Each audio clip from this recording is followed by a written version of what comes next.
नमस्कार, मी श्वेता अंकले. तरुण भारतच्या न्यूज बुलेटिन मध्ये आपल्या सर्वांचे स्वागत. आता पाहूया ठळक घडामोडी. प्रयागराजमध्ये सुरू असलेल्या महाकुंभ परिसरात आज रविवारी भीषण आग लागल्याचं पाहायला मिळालं. सिलेंडर ब्लास्टमुळे ही आग लागल्याची माहिती पोलिसांनी दिली आहे. दरम्यान या आगीत कोणत्याही प्रकारची जीवितहानी झाल्याची माहिती अद्याप समोर आली नसल्याचंही अधिकारी आणि पोलिसांनी म्हटलंय. कडोलीत 40वे साहित्य संमेलन उत्साहात पार पडले. साहित्यिक आणि साहित्य रसिकांच्या उपस्थितीत संपूर्ण साहित्य नगरी फुलून गेली होती.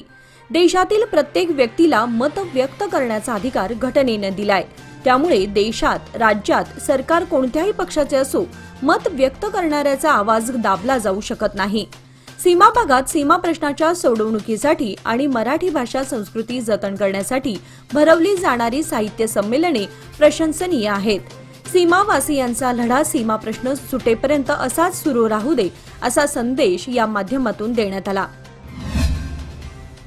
संजय घोडावत इंटरनॅशनल स्कूल बेळगाव या शाळेचे रविवार दिनांक 19 व सोमवार दिनांक 20 जानेवारी रोजी वार्षिक स्नेह संमेलन आयोजित करण्यात आलं आहे. हे स्नेह संमेलन 2 दिवस चालणार असल्याची माहिती शाळेचे मुख्याध्यापक सॅमसन गोन्झाल्विस यांनी दिली. त्याप्रमाणे आज रविवारी स्नेह संमेलनाच्या पहिल्या दिवसाची थीम ही परिकथा आणि संशोधन अशी ठेवण्यात आली होती. कार्यक्रमाला प्रमुख पाहुणे म्हणून मुंबई येथील सीपी गोयंका स्कूलच्या डायरेक्टर दीपा भूषण, सन्माननीय अतिथी संजय घोडावत समूहाचे कार्याध्यक्ष Vinayak Bhosale, Sanjay Ghodawat international school director व प्राचार्या सस्मिता मोहांती तसेच कार्यक्रमाच्या अध्यक्षस्थानी संजय घोडावत इंटरनॅशनल स्कूल कोल्हापूरचे अध्यक्ष संजय घोडावत हे उपस्थित होते. या दरम्यान शाळेतील मुलांनी आपल्या कलागुणांचे दर्शन घडवले. बेळगावातील संजय घोडावत इंटरनॅशनल शाळेच्या भव्य मैदानावर याचे आयोजन करण्यात आल्याने कार्यक्रमाला बहारदारपणे सुरुवात झाली.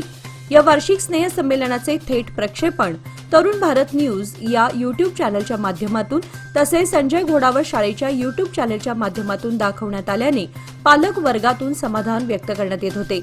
उद्या सोमवारी पुढील इयत्तेतील विद्यार्थ्यांचे स्नेह संमेलन आयोजित करण्यात आलं आहे. दरवर्षी येणाऱ्या पुरामुळे शेतकऱ्यांसाठी समस्या ठरलेल्या बळ्ळारी नाल्याच्या सिमेंटीकरणाचा निर्णय बेळगाव नगर विकास प्राधिकरणाच्या बैठकीत घेण्यात आला. सिमेंटीकरणाचा सर्वकष प्रकल्प आराखडा तयार करण्याचा निर्णयही बैठकीत घेण्यात आला. या निर्णयामुळे शेतकऱ्यांनी आज रविवारी आनंदोत्सव साजरा करत जिल्हा पालकमंत्री सतीश जारकिहोळी यांचा सत्कार करण्यात आला. जय बापू, जय भीम, जय संविधान या काँग्रेसच्या 21 जानेवारी रोजी होणाऱ्या मेळाव्यासाठी शहरातील अवजड वाहतुकीमध्ये बंदी घालण्यात आली आहे, अशी माहिती पोलीस आयुक्तांनी पत्रकाद्वारे दिली आहे. सीपीएड मैदानावर मंगळवार दिनांक 21 रोजी मेळावा होणार त्या काळामध्ये अवजड वाहनांवर बंदी घालण्यात आली आहे. मेळाव्याला जाण्यासाठी चन्नम्मा सर्कल, क्लब रोड, शौर्य चौक, ग्लोब थिएटर मार्गे जाण्यासाठी सोय करण्यात आली आहे. काँग्रेस अधिवेशनाच्या तयारीने पुन्हा एकदा जोर धरलाय. शहरातील मुख्य रस्त्याच्या दुतर्फा काँग्रेसचे ध्वज आणि मान्यवरांच्या स्वागताचे फलक लावण्यास सुरुवात झाली आहे. त्यामुळे पुन्हा एकदा हा रस्ता जाहिरातींनी झाकोळला जाणार आहे. जय बापू, जय भीम, जय संविधान रॅलीचं आयोजन करण्यात आलं आहे. गेल्या आठवड्यापासून शहरातील मजगाव, उद्यमबाग, खासबाग आदी भागामध्ये तीव्र पाणी टंचाई जाणवू लागली आहे. गेल्या महिन्याभरात या भागात नागरिकांना टँकरद्वारे पाणी विकत घ्यावं लागत आहे. त्यामुळे नागरिकांवर आर्थिक भार पडतोय. महापालिकेने याकडे लक्ष देऊन नियमित पाणी पुरवठा करावा अशी मागणी जनतेतून होत आहे. सध्याची बिघडलेली जीवनशैली, खाण्यापिण्याच्या चुकीच्या सवयी अन् व्यायामाचा अभाव इत्यादी कारणामुळे शारीरिक अन् मानसिक आरोग्याच्या समस्या मोठ्या प्रमाणात वाढल्या आहेत. कामाची दगदग, ताणतणाव आणि बिघडलेल्या जीवनशैलीमुळे पोलिसांच्या मानसिक आरोग्याच्या समस्या भेडसावत आहेत. यासाठी बेळगाव जिल्हा पोलीस मुख्यालयात अधिकारी आणि कर्मचाऱ्यांसाठी शारीरिक आरोग्यासाठी 1 दिवस योग प्रशिक्षण घेण्यात आले. यामध्ये बहुसंख्य पोलीस अधिकाऱ्यांनी सहभाग दर्शवला होता. आंध्र प्रदेशचे मुख्यमंत्री चंद्राबाबू नायडू, अरुणाचल प्रदेशचे भाजपचे पेमा खांडू आणि कर्नाटकचे काँग्रेसचे मुख्यमंत्री सिद्धरामय्या हे अनुक्रमे देशातील 3 सर्वात श्रीमंत मुख्यमंत्री ठरले आहेत. नायडू यांच्याकडे 931 कोटी, पेमा खांडू यांच्याकडे 332 कोटी तर सिद्धरामय्या यांच्याकडे 51 कोटी संपत्ती आहे. असोसिएशन ऑफ डेमोक्रेटिक रिफॉर्म्स आणि नॅशनल इलेक्शन वॉचच्या अहवालातून ही माहिती समोर आली आहे.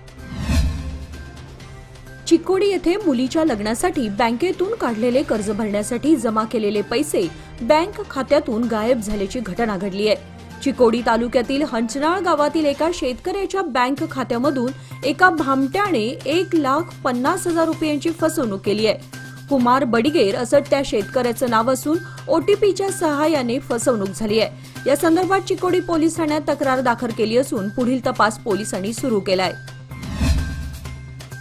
अंतराळातील ग्रह ताऱ्यांविषयी असलेलं कुतूहल, समज गैरसमज नानाविध कोडी उलगडून दाखवण्यासाठी बेळगाव जिल्ह्यातील हुक्केरी येथील हिडकल धरण परिसरात विज्ञान तारांगण प्रकल्प केंद्र उभारण्यासाठी मंजुरी मिळाली आहे। राज्य सरकारकडून 13 कोटी रुपये फंड मंजूर झाला असल्याची माहिती मंत्री NS भोसेराजू यांनी आज रविवारी दिली।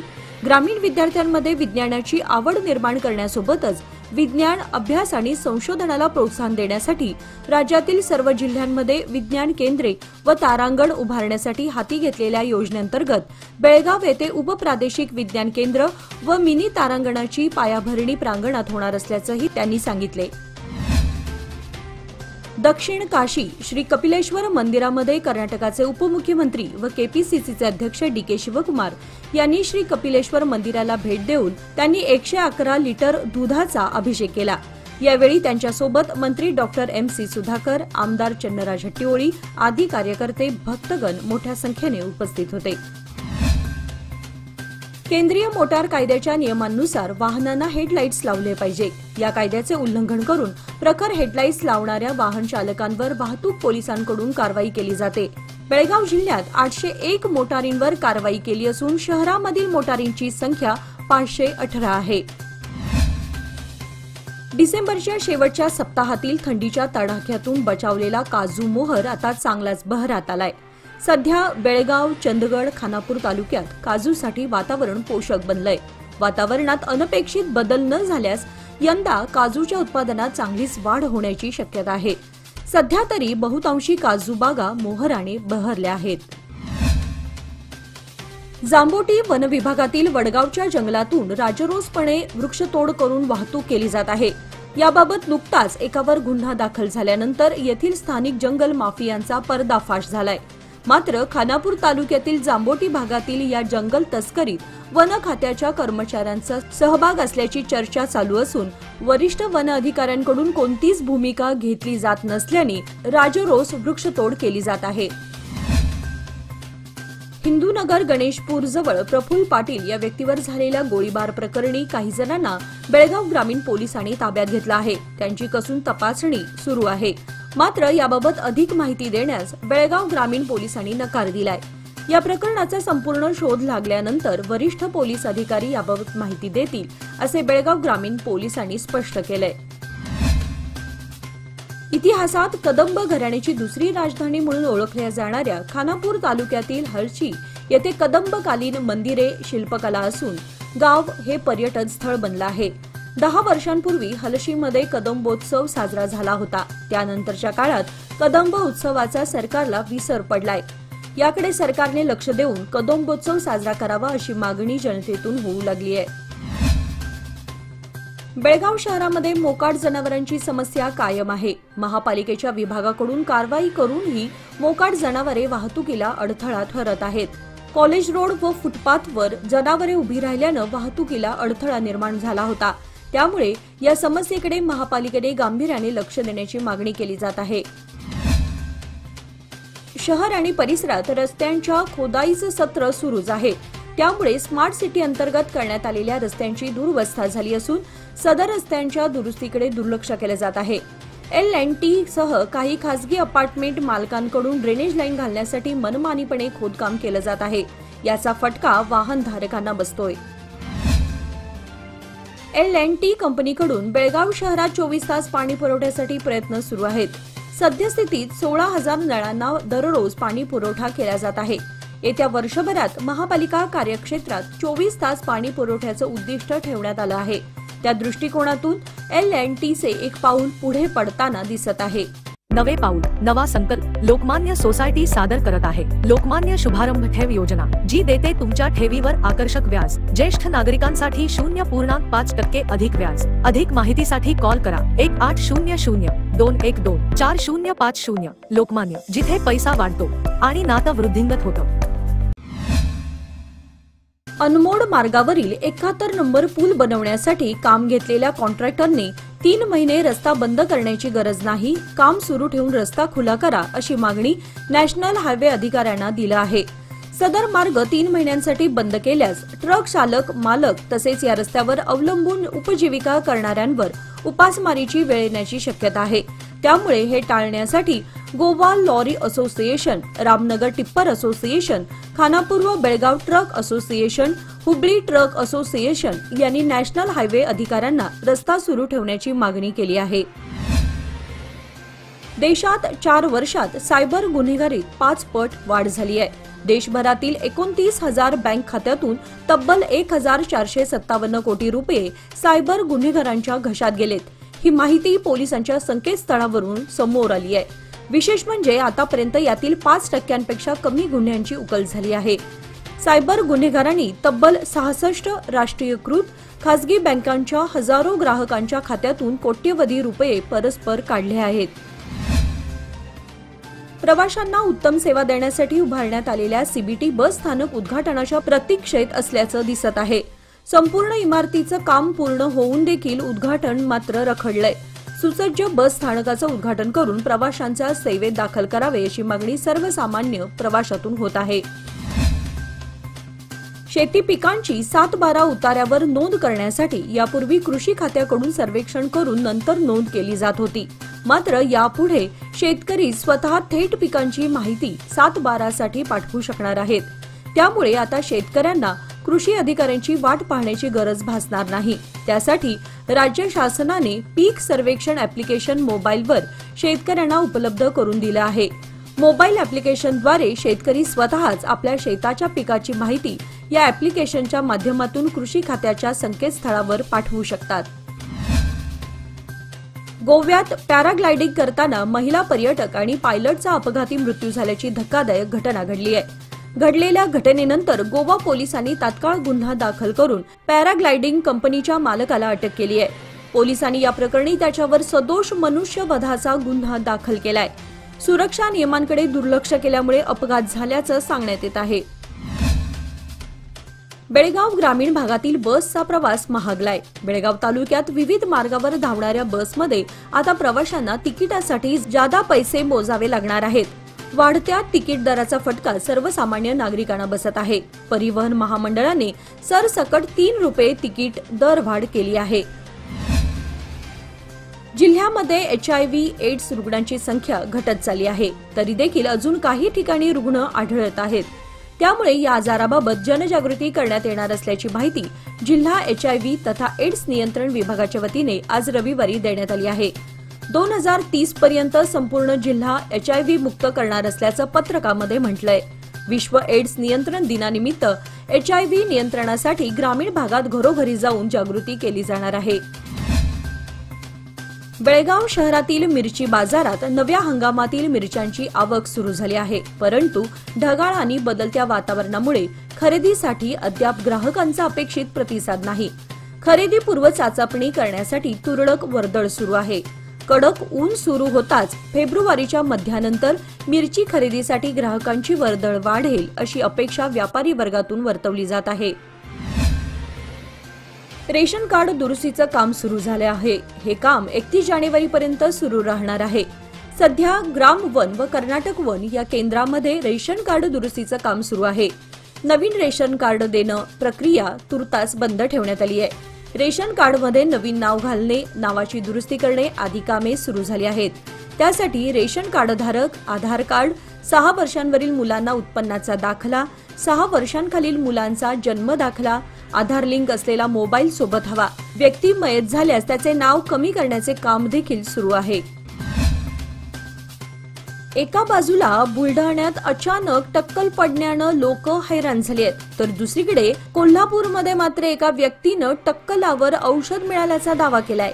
यामुळे कोल्हापुरात सध्या टक्कल पडलेल्यांच्या रांगाच लागल्या आहेत. केस येणार की नाही हा मुद्दा नंतरचा, मात्र आपल्या डोक्यावरील केस हवेत ही काहीशी न्यूनगंडाची भावना बहुजनांना सतावत असल्याने ही गर्दी दिसत होती. बँक, एटीएम सुरक्षा करण्यासाठी सीसीटीव्ही कॅमेरा, सुरक्षा रक्षक सह आदी नियमांचे पालन बँक, कोऑपरेटिव्ह सोसायटी व एजन्सींनी करावे असे निर्देश जिल्ह्यातील विविध पोलीस ठाण्याच्या माध्यमातून करण्यात आला आहे. बँक व एटीएम फोडून चोरी आणि इतर गुन्हेगारी पाहता पोलिसांनी एटीएम मध्ये सुरक्षा रक्षक तैनात करून इतर सुरक्षा वाढवाव्यात असे आवाहन करण्यात आले. रासायनिक खतांचे वाढलेले दर, आवाक्याबाहेर गेलेला मशागत खर्च यामुळे ऊसाच्या उत्पादन खर्चात मोठी वाढ झाली आहे. अशा परिस्थितीत बेळगाव तालुक्यात ऊस तोडणी मजुरांकडून ऊस तोडण्यापूर्वीच प्रति टनामागे तब्बल 350 रुपये देण्याची मागणी केली जात आहे. एंट्री किती द्यायला हवी हे तोडणी कामगारांकडून ऊस उत्पादक शेतकऱ्यास सांगितलं जातं. त्याला विरोध करणाऱ्या शेतकऱ्यांचा ऊस तोडण्यास स्पष्टपणे नकार दिला जात आहे. त्यामुळे शेतकरी अडचणीत सापडलेत. बेळगाव तालुक्यात थंडीचा कडाका वाढला असून नागरिकांच्या आरोग्यावर परिणाम होत आहे. गेल्या 2 दिवसांपासून अचानक वाढलेल्या थंडीने आरोग्यावर परिणाम होत आहे. 4 दिवसापूर्वी पावसाचे ढगाळ वातावरण झाल्याने थंडी कमी झाली होती, मात्र आता 2 दिवसांपासून सुरू झालेली थंडी आजाराला निमंत्रण घेऊन आली आहे. वन विभागाच्या वतीने बेळगाव तालुक्यातील लावलेली झाडे प्रचंड ऊन आणि पाणी अभावी सुकून जात आहेत. त्यामुळे वन विभाग व ग्रामपंचायतीने टँकरच्या सहाय्याने वृक्षांना पाणी देण्यास सुरुवात केली आहे. उन्हाच्या चटक्याने अनेक ठिकाणी पाणी मिळत नसल्याने वृक्ष सुकून गेलेत, तर लहान रोपांची अवस्था देखील बिकट आहे. वृक्षांना पाणी मिळत नसल्यानं अनेक झाडांची पाने गळून गेली. त्यामुळे टँकरद्वारे वृक्षांना पाणी देण्यास सुरुवात केली आहे. सुरक्षिततेसह शहरात शांतता आणि सुव्यवस्था राखण्यासाठी संवेदनशील परिसर, महत्वाचे चौक आणि मार्गावर सीसीटीव्ही कॅमेरे बसवले. मात्र यातील किती कॅमेरे सुस्थितीत आहेत याची तपासणी करणं गरजेचं आहे. तर बंद असलेले तसेच नादुरुस्त सीसीटीव्ही कॅमेरे दुरुस्त करावेत अशी मागणी होत आहे. शहरात कायदा व सुव्यवस्था अबाधित राहावी, चोरीला व गुन्हेगारीला आळा बसावा व वाहतुकीवर नियंत्रण राहावी यासाठी तातडीने कॅमेरे दुरुस्ती करण्याकडे भर देणं गरजेचं आहे. कडोली येथील छत्रपती शिवाजी महाराज स्टेडियमवर बेळगाव ग्रामीण प्रीमियर लीग राहुल जारकीहोळी चषक क्रिकेट स्पर्धा उद्या सोमवारपासून आयोजित करण्यात आली आहे. या स्पर्धेतील विजेत्याला 51,000 तर उपविजेत्याला 25,000 व चषक देऊन सन्मानित करण्यात येणार आहे. बेळगाव ग्रामीण मर्यादित या स्पर्धेत 15 संघ सहभागी होणार आहेत.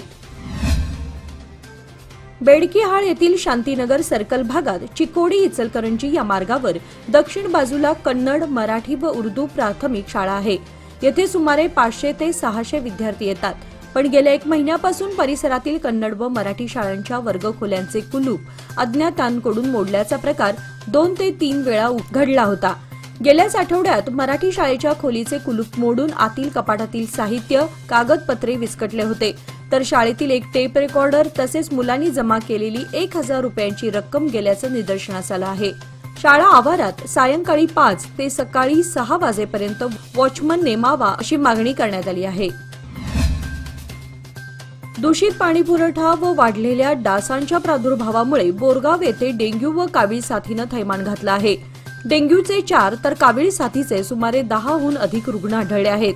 यामुळे नागरिकांमध्ये भीतीचं वातावरण पसरलं असून या साथीकडे आरोग्य खात्यासह नगरपंचायत अधिकाऱ्यांनी दुर्लक्ष केल्याचं नागरिकांमधून बोललं जात आहे. सीमा भागातील प्रमुख शहर म्हणून ओळखले जाणाऱ्या बोरगाव सर्कलवर वाहतूक कोंडी ही नित्याचीच बाब बनली आहे. बोरगाव सर्कलवरून वस्त्रनगरी इचलकरंजी, सांगली पेठ, कोल्हापूर, निपाणी व चिकोडी या शहरांना जोडणारा 5 मार्ग असल्याने या ठिकाणी वाहनांची व प्रवाशांची नेहमीच मोठी वर्दळ असते. मात्र याचे अजूनही रुंदीकरण झालेले नाहीत. याबाबत तीव्र संताप व्यक्त होत आहे. याचबरोबर आजचे बातमीपत्र इथे संपले. अधिक माहिती आणि ताज्या घडामोडींसाठी पाहत रहा तरुण भारत न्यूज चॅनल. तसेच आमच्या चॅनलला लाईक, शेअर आणि सबस्क्राईब करायला विसरू नका. आणि विश्वासार्ह बातम्यांसाठी दररोज वाचा दैनिक तरुण भारत. धन्यवाद.